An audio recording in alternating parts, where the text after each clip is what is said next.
भाजपने आतापर्यंत काँग्रेस आणि एमआयएम वर सातत्याने हल्लाबोल केला. कधी तुष्टीकरणाचा आरोप तर कधी एमआयएमला थेट देशविरोधी ठरवत टीका. मात्र आता जमिनीवरचं राजकारण वेगळंच चित्र दाखवते. अंबरनाथमध्ये काँग्रेसचे 12 नगरसेवक निलंबित झाल्यानंतर ते तांत्रिकदृष्ट्या अपक्ष ठरले.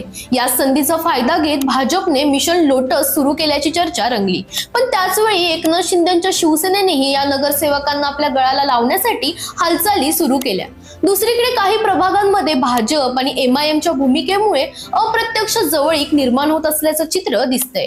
थेट युती नसली तरी मतविभाजन, उमेदवारांची निवड आणि रणनीती पाहता एकमेकांना पोषक ठरणारी खेळी होत असल्याचे संकेत मिळत आहेत.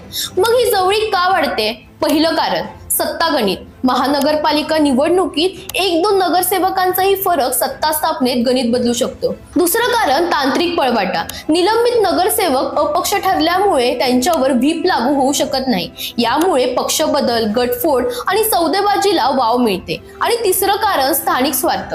राज्यस्तरीय वैचारिक लढाई बाजूला ठेवून स्थानिक पातळीवर फक्त जिंकणं महत्वाचं ठरतंय. याचे राजकीय परिणाम काय? सर्वात मोठा परिणाम म्हणजे भाजपच्या भूमिकेवर प्रश्नचिन्ह. एकीकडे काँग्रेस एमआयएम युतीवर टीका तर दुसरीकडे गरज पडल्यास त्यांच्याच नेत्यांना स्वीकारण्याची तयारी. यामुळे डबल स्टँडर्डचा आरोप होतोय. दुसरा परिणाम म्हणजे मतदारांमध्ये संभ्रम. ज्यांना विरोध म्हणून मत दिलं तेच चेहरे सत्तेचा भाग बनले तर मतदारांचा विश्वास डळमळीत होतो. आणि तिसरा सर्वात महत्वाचा परिणाम राजकारणात तत्वांपेक्षा सत्ता मोठी ठरते हा संदेश जनतेपर्यंत जातोय. मग प्रश्न एकच आहे, राजकारणात विरोधक खरंच विरोधक असतात का की निवडणुकीपुरते शत्रू आणि सत्तेसाठी मित्र?